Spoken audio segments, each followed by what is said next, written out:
Simple and క్విక్గా అయిపోయే green egg రైస్ని రెడీ చేసేద్దాం. నార్మల్ ఎగ్ రైస్ కంటే గ్రీన్ ఎగ్ రైస్ టేస్ట్ అద్భుతంగా ఉంటుంది. ఒక్కసారి చేశారంటే మళ్ళీ మళ్ళీ ఇదే చేసుకొని తినేస్తారు. దీనికోసం ఫస్ట్ ఇక్కడ మనం ఒక మిక్సీ జార్లో కొద్దిగా కొత్తిమీర, పుదీనా, కరివేపాకు మూడింటిని నీట్గా వాష్ చేసుకొని తీసుకోవాలి. ఇవన్నీ తీసుకున్న తర్వాత 2 పచ్చిమిర్చి ఇక్కడ నేను తుంచి వేసాను, 2 తీసుకున్నాను. కొద్దిగా అల్లం, ఒక ఆనియన్ని కట్ చేసి ముక్కలుగా వేసేసుకున్నా. 6 నుంచి 7 దాకా వెల్లుల్లి రెబ్బల్ని తీసుకున్నా. నెక్స్ట్ ఇక్కడ నేను 1 స్పూన్ జీలకర్ర తీసుకొని ఇవన్నిటిని మెత్తగా పేస్ట్లా కాకుండా ఇలా బరకగా పట్టేసుకోవాలి. ఇలా కచ్చాపచ్చాగా పట్టేసుకొని పక్కన పెట్టేసుకోవాలి. నెక్స్ట్ 3 ఎగ్స్ని తీసుకుంటున్నా ఇక్కడ నేను.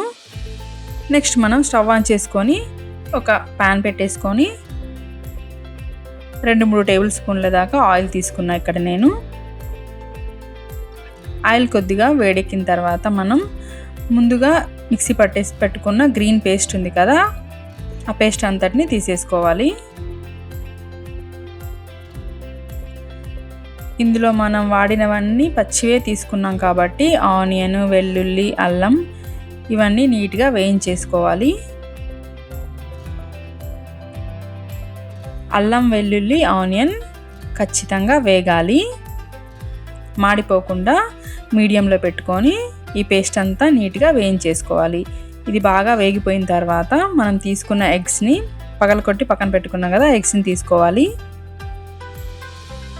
ఎగ్స్ కూడా చక్కగా వేయించేసుకోవాలి మాడిపోకుండా.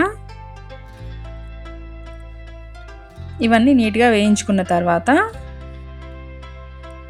నేను ఇక్కడ 3 ఎగ్స్ తీసుకుంటున్నా. నేను తీసుకునే రైస్ క్వాంటిటీని బట్టి 3 ఎగ్స్ తీసుకున్నా. మీరు ఎక్కువ రైస్ తీసుకుంటే ఎగ్స్ని కూడా ఎక్కువ తీసుకోవచ్చు.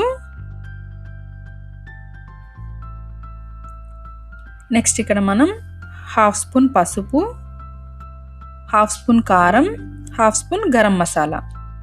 పచ్చిమిర్చి కారమే సరిపోతుంది అనుకుంటే మీరు కారంని స్కిప్ చేసేయచ్చు. సరిపడినంత సాల్ట్ తీసుకున్నా. ఇవన్నీ ఒకసారి నీట్గా కలిపేసుకొని మనం ఉడికించి పక్కన పెట్టుకున్న రైస్ తీసుకోవాలి. ఈ రైస్, ఈ మసాలాలు, ఎగ్ మొత్తం బాగా నీట్గా కలిపేసుకోవాలి. ఇలా చక్కగా కలిపేసుకున్న తర్వాత ఒక 2 మినిట్స్ స్టవ్ మీద ఉంచేసి స్టవ్ ఆఫ్ చేసుకొని సర్వ్ చేసుకోవడమే. చాలా చాలా టేస్టీగా ఉంటుంది. నార్మల్ ఎగ్ రైస్ కంటే ఈ ఎగ్ రైస్ అద్భుతంగా ఉంటుంది. గ్రీన్ ఎగ్ రైస్ని మీరు అందరూ ఖచ్చితంగా ఒకసారి ట్రై చేయండి. Thank you for watching. Please subscribe my channel. Like చేయండి, షేర్ చేయండి. Thank you.